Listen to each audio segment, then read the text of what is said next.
Step number one is dig a big hole. Spare you the details of the many hours of digging here. This hole is going to accommodate a plunge pool of 2 meters by 3 meters inside measurements. And there was a lot more dirt than that already has been hauled away. Depth of this hole is about 2 feet. We're going to have about 2 feet below ground and 2 feet above ground for a total depth of 4 feet, and plus about 6 inches for a concrete slab on the bottom. And step two, already in place. We've got using 2-inch PVC pipe. We're sloping down into the pool from the future location of the pump. It'll be right about there. It will draw water from a floor drain right there, which is right now covered so that concrete won't get inside of it. And that floor drain is teed to a riser that's going to go up to a pool skimmer. So the two of those, floor drain and skimmer, will feed water up this slope pipe to the pump and filter assembly. So step three is get yourself a whole crap load of concrete cinder blocks and some heavy black plastic, some 3/8 rebar. Lay the plastic in the pool area like so, and get your rebar in there, and you have to wire that rebar at every joint.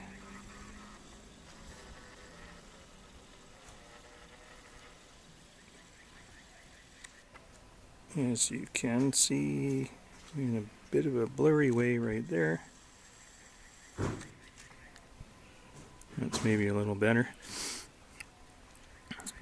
Every place that rebar crosses, you need to tie together with some wire.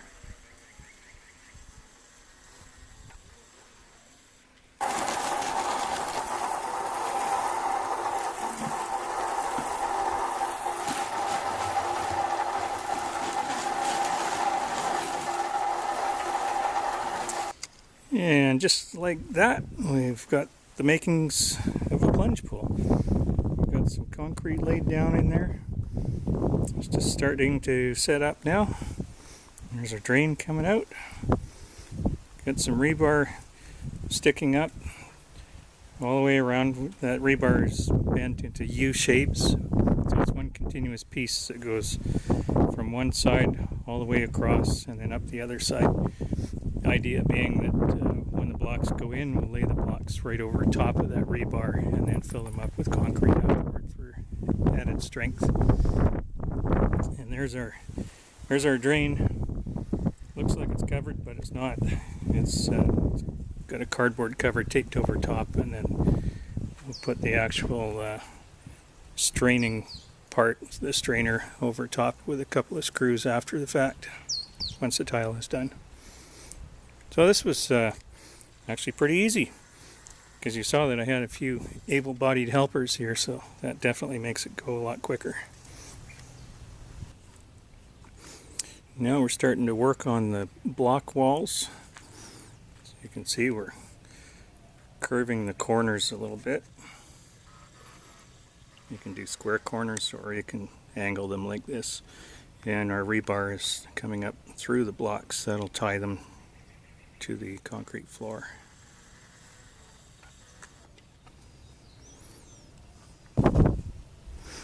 Now, I don't even remember what step we're on now, but this is the stage we're at. So pipes are in. These are the pressure pipes on this side. Let's pull that back so we can see. There's two lines, 1-inch lines coming in.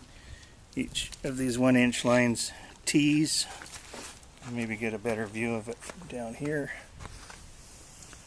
each 1-inch line tees to upper and lower jet,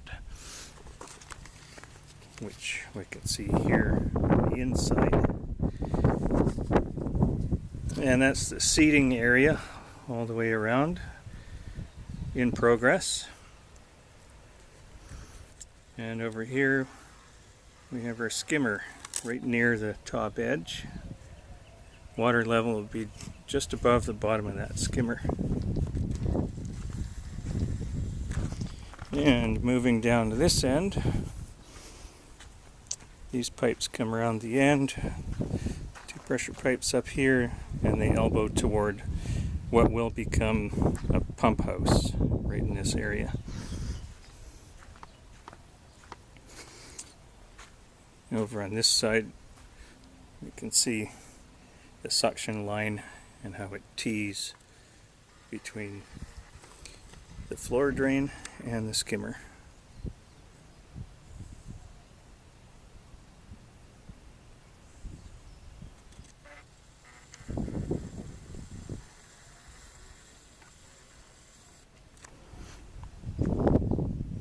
And it looks somewhat rough right now, but that's all going to be parged with concrete on the inside and outside, and then tiled on the inside. So this is just the rough version. We'll get it all finished probably in a few more days. Well, in today's progress, let's see, we've got the cap on the top of the wall. You can see all we've done is laid blocks on their side rather than on their edge. Gives it just a slightly wider surface, and on the inside it gives us just a little bit of a overhang, a little bit of a lip of about 1 inch there. Also put some forms in place, and after filling this bottom section with some dirt, packing it down and putting some water on, packing it again, now we've laid some concrete on top. So that's the makings of our bench all the way around. And we've also backfilled, put some of that soil that we dug out, put it all back in here and backfilled the wall all the way around. So now our pipes are embedded in the ground. We'll have a little pad out front here for a pump house. That's to come later. Next step after after this concrete sets, we'll start parging it, putting a layer of cement over, well, it's more of a plaster type product over top of all the brick. And so it'll end up looking kind of like that wall over there.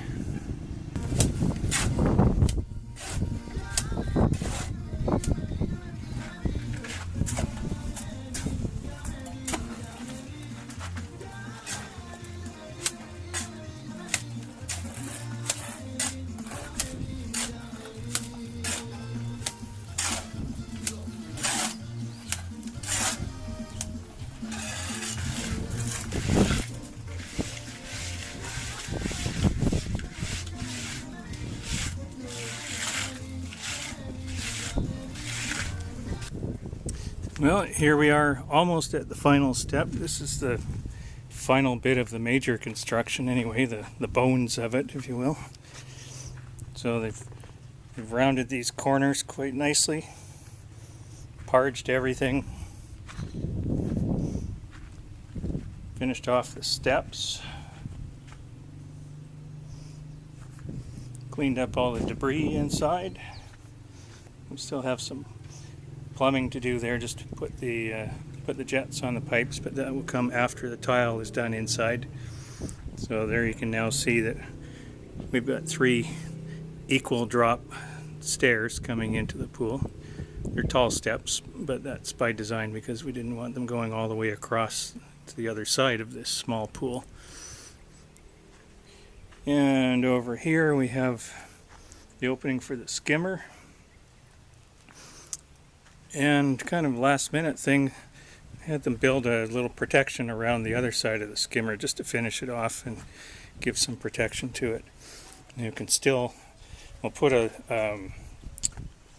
piece of stainless steel right here, just a piece of stainless steel plate, and this part comes off. We'll put the piece of stainless steel plate on there with a round cutout for that, and then just drop this in on top of it, and voila, it's finished. And we'll be able to reach in there and operate that shut off quite easily, should we ever need to. So that really completes this side of it, makes it look a bit more finished. And down here we still have some pipes hanging out. That's our suction pipe, and there's our pressure pipes.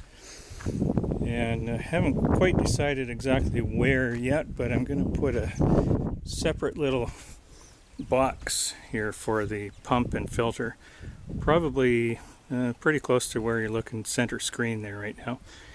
Just keep it back a couple of feet from the pool. We'll build a little box, a little house for the pump and the filter, bring those pipes into it and some power into it, and that's all we need. That and some tile, which will be coming up shortly. We've got our tile guy coming tomorrow to have a look at this and give us an estimate on his work.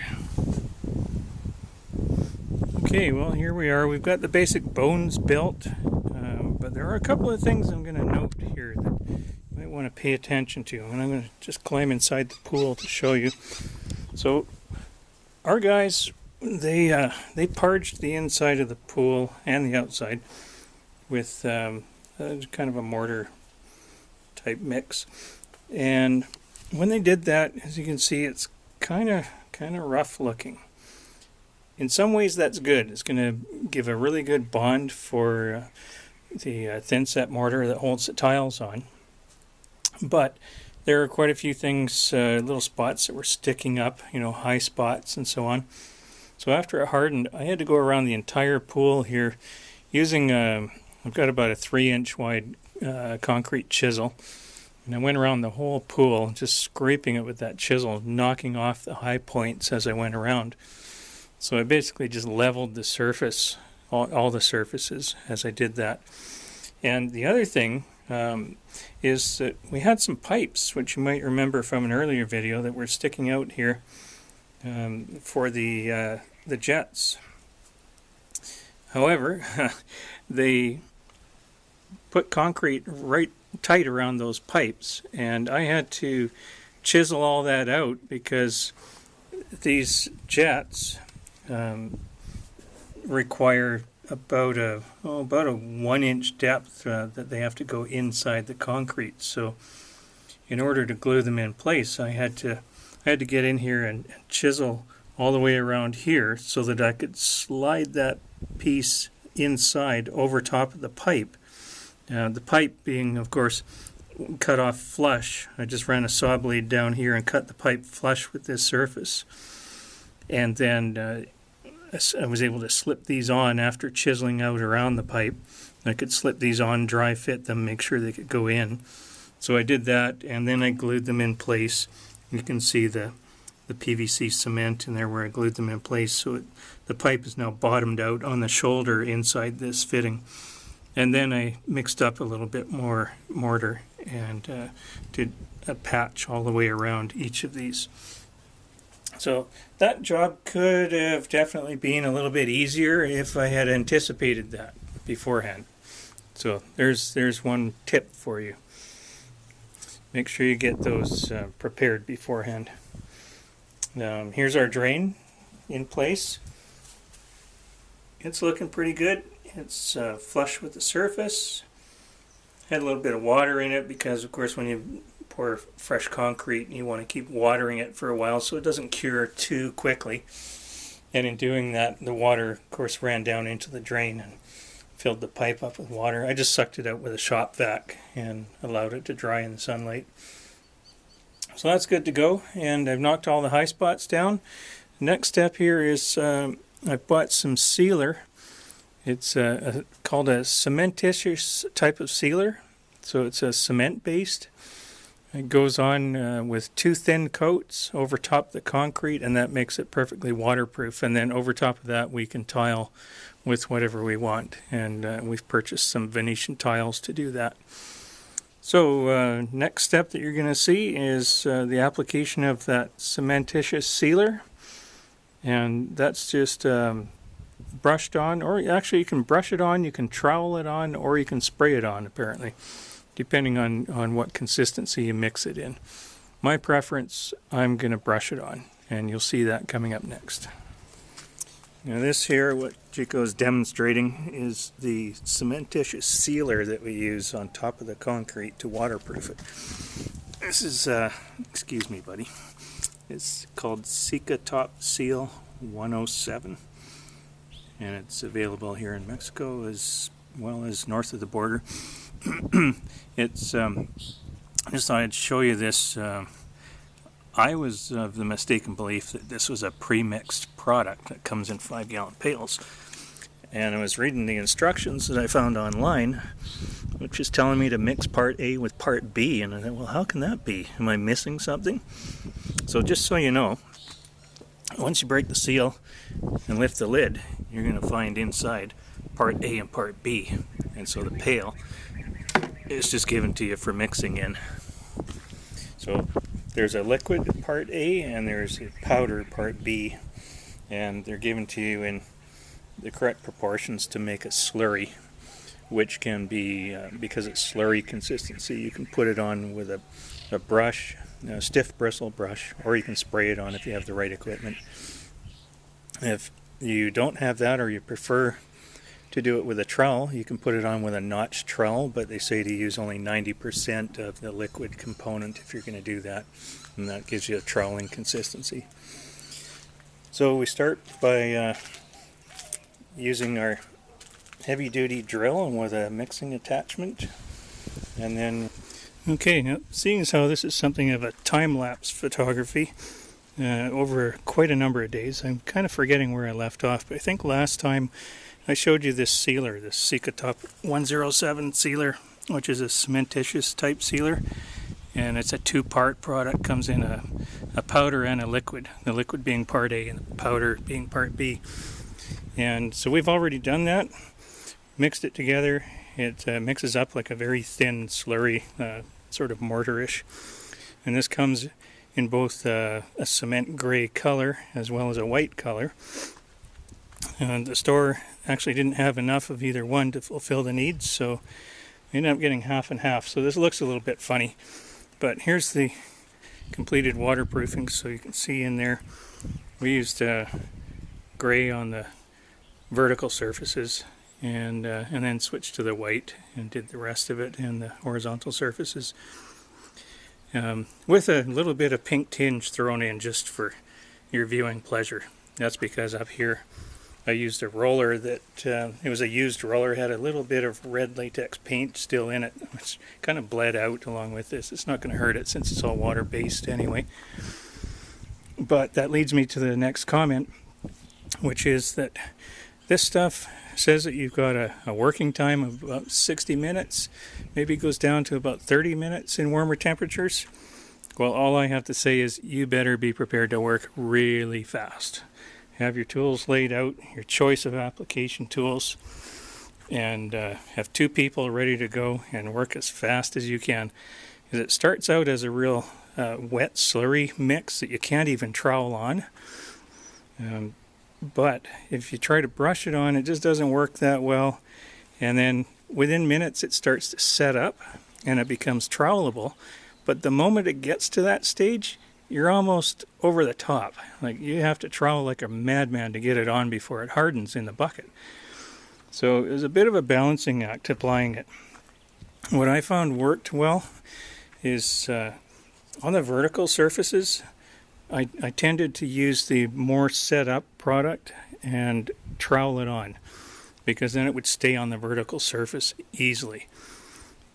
So what I'm going to suggest is that you learn from my mistakes, and when you first mix it up, pour the really wet slurry mixture onto your horizontal surfaces, so the seat tops, the floor on the bottom, the top of the steps. Just pour it on. And then what I found worked well is you can either use the trowel to spread it out quickly, or you can use a paint roller. and the paint roller pushes it around pretty good, but a brush is almost useless except for one instance, and that's right in here up underneath this lip. The brush is really the only way to get it up in there adequately, so you do need to have a brush on hand. But those hard bristled brushes that they recommend, I didn't find much satisfaction with those. Basically a trowel and a paint roller is what I found worked best. And as I said, paint roller on the horizontal surfaces, trowel on the vertical surfaces, and do them in that order. So start out with the wet slurry doing horizontal surfaces, and when it begins to set up, switch to the trowel and doing vertical surfaces. Then mix your next batch and repeat the same thing. Do the little bit more of the horizontal surface, and then as it starts to set up, switch back to the trowel again, and you'll get through it. But be prepared to be surprised at just how quickly this stuff sets up. It's not like ordinary concrete or ordinary mortar. Not at all. And it does appear to have some very fine little fibers in it as well. I noticed them kind of feathering off the edge of the trowel as I was troweling it. Never saw that in any of the product material, but then again, I didn't find anything in the product material saying this other important tip, which is that you're supposed to dampen the substrate first before you apply it. And if you do that, it makes a big difference in the ease of applying it. If your surface is, it should not be wet, no standing water for sure, because this is a water-soluble product. But take the hose and give the whole thing a fine spray of water and dampen it good, maybe a couple of times just before you start, and kind of work ahead of yourself with the hose, doing a section at a time. Dampen it with the hose, then come along with your freshly mixed waterproofer and trowel and or brush and or roll it on. Nowhere in the instructions on the can and nowhere in the instruction sheet that I downloaded was that mentioned, but a little bit of Googling and I found a bit more detail, and it was official product information. It just wasn't included in their instructions for some reason. But it makes a huge difference, especially in the temperatures that we have here. We're in Baja, Mexico, and just approaching summer. It's beginning of May right now, and we're getting up to about 33 degrees Celsius right now for daytime high. And so that leads me to the next tip here, and that is, and this is in the instructions, as soon as you're done with it, we tried to do it first thing in the morning, a little bit each day, first thing in the morning before it gets warm, and then cover the whole thing, cover it all with a tarp and keep the direct sunlight off. And they recommend that you keep direct sunlight off for a couple of days. So we did so for about 3 days and just finished uncovering it about an hour ago. And this is what we have left. And what I've done is the waterproofing extends over the lip, over to this edge, because we'll probably get some splashing water on here, so we wanted waterproofing on there. But it's not necessary to use that expensive product to go all the way down the front, nor do we want to change the texture all the way down the front, because you can see here the texture is intentionally rough on the front surfaces. And that's because we're going to apply paint there, and we wanted to have a textured surface. So we didn't want to fill in all those little textures with this waterproofer. So what I've done instead is went around with a pump sprayer, and I've just got some regular concrete sealer primer product. It's very watery, and I poured that into the pump sprayer and just went around the entire pool, spraying the outside only with the sealer primer, and that's going to give it a good adherence for the paint that's to follow next.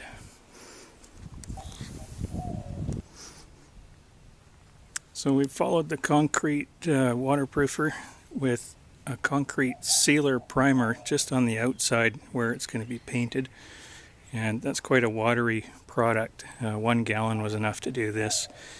And the best way to apply that was using a low pressure pump sprayer, just a garden type sprayer. That worked really well to get into all the nooks and crannies and crevices here. and one coat of the concrete sealer primer, and then we painted it with a latex paint, 2 different colors to match the color scheme of the rest of the house, which you can see over there, and 2 coats of paint is all it took, and we went over the inside lip and down to meet where the tile is going to be laid. So next step after this is going to be tile.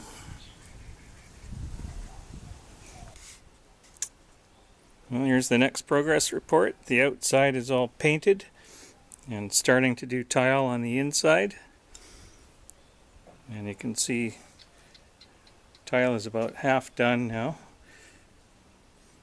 Working our way around, and then there's going to be some sections like right there that take a lot more time to do. That's not really very in focus, but it's going to take a lot more time to cut the tiles and fit them in there. So the bulk of the tiles are getting done first, and then we'll go back and do all the fine details. Well, we are just about in the home stretch here.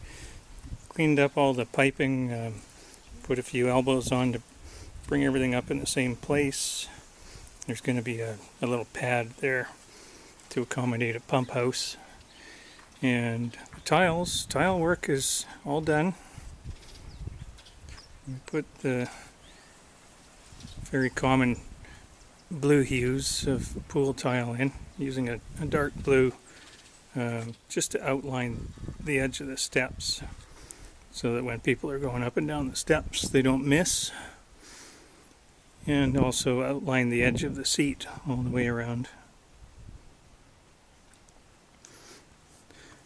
We almost had a little bit of a disaster when our guys decided that they were going to cement the drain in, but I caught that before the cement hardened and cleaned it out, so we can remove the drain cover.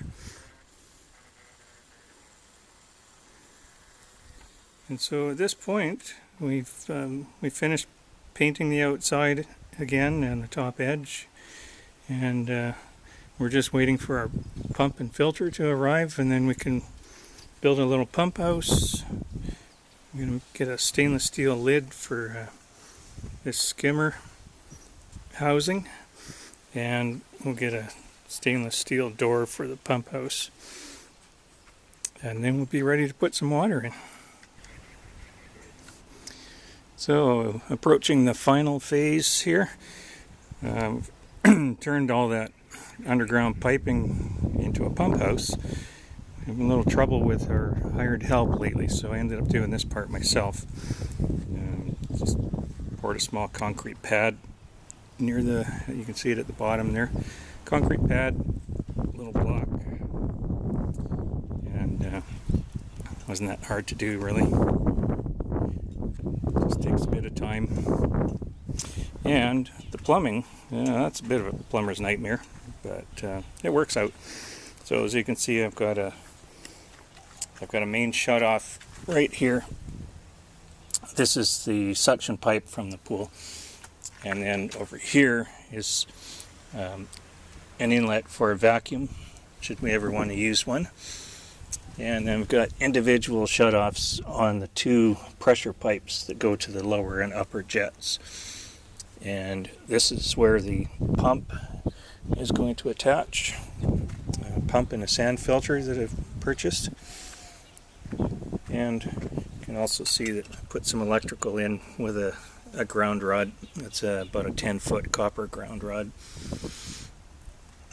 And other than being a bit of a nightmare working out all the angles and lengths and everything, I think this will work. It's a bit oversized for this size of pool, but I'd rather have oversized pipes than undersized ones.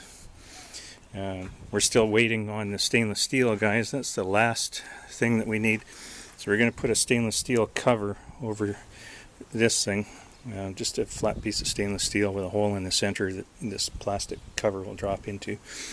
And more importantly, over here we want to have a stainless steel handrail, which obviously we'd have to put in and anchor before filling the pool with water.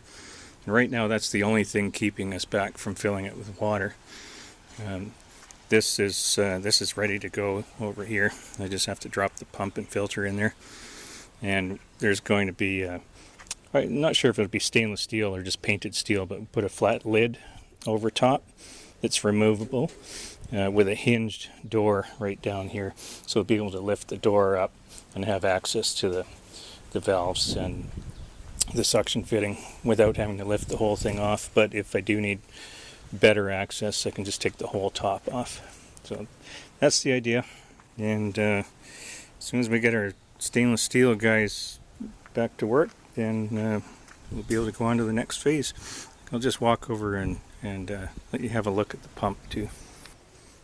And this here is what I purchased for pump and filter. It's just a kind of a mini-sized pump and sand filter combination.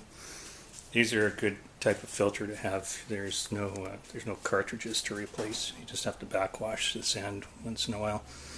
And you can see I've got the fittings on there that mate with the others in the pump house. And all we have to do is take this lid off, put the vertical pipe in there, fill it up with sand, and once it's hooked up, and do a quick backwash, and then it's ready to go. Here's my sack of sand right there, 50 kilograms. That's like packing a dead body out of the back of the car.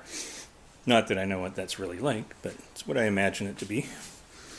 And this thing is relatively lightweight, and I think it's going to be pretty good. It's got a built-in electronic timer on this motor, which is kind of nice. I was expecting to have to purchase and install a separate timer for it, but that's a nice feature to have. And this whole thing, I bought it online here in Mexico for 6,300 pesos, so that's $350 roughly. And that was tax and shipping included right to our door. So I think it'll be a pretty good outfit. Okay, final step is complete. We got our stainless steel rail in place. It's got a 90-degree bracket at the bottom to give it some strength. And over here, just a round bracket going into the side. And we've got everything cleaned up and ready for water. Pump is in place. And I hear the water truck coming.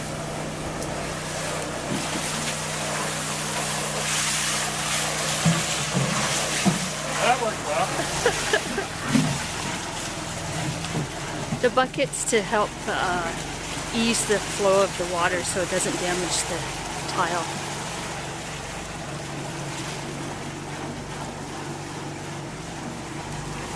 There we go.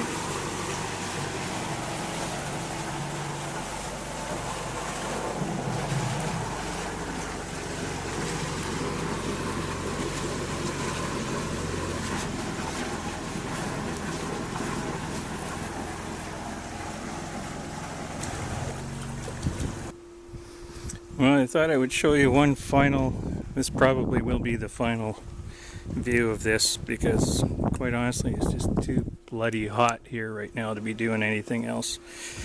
But here we have our finished pool full of water, floating mattress inside, temporary shade structure.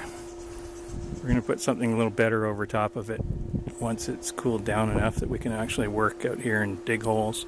We'll put a 4-poster up with just a canvas type, fabric type thing over top, suspended on cables so that we can pull it back when we want sun and pull it forward when we don't. And over here we've got the pump house, again very temporary.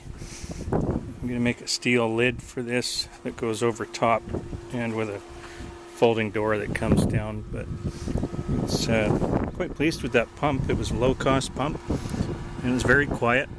A little bit of dripping going on there because I haven't quite tightened the collar on the pump or on the filter quite enough.